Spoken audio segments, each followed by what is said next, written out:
Siyempre puwede akong mag-trade ngayon ang nakakatawa lang minsan, 'pag hindi ka kasi okey sa psychological mo, pangit kasi mag-trade, eh.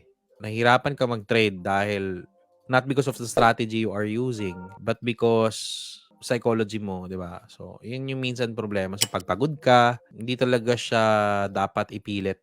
Guilty ako dun most of the time, eh, yung pinipilit mo. I learned from sa isa kong coach, ano bang ginagawa niya, example gusto niya ipilit lang, meron siyang tinatawag na burn account. Example, talagang hirap siya, ayaw niya mag-trade pero gusto niya ipilit. Actually, yung ginagawa ko, meron akong burn account. Yung burn account, nilalagyan lang niya ng $100 or $200. So, at least pag nasunog daw, at least maliit lang. Hindi niya na ano yung prop na account niya for trading. So, doon pala nakokontrol niya, tsaka yung dopamine din niya nakokontrol niya. So, in that way, nafe-feel niya yung satisfaction for trading and at the same time, napoprotektahan yung mga bigger accounts niya. So, dapat may ganun din kayo. Ako ginagawa ko, yung mga malalaki kong account na pang scalping, nililipat ko sa withdrawal account ko. So, mayroon kasi ako withdrawal account for monitoring. Nililipat ko siya. So, 2, 4, 6, 8, 10, 11.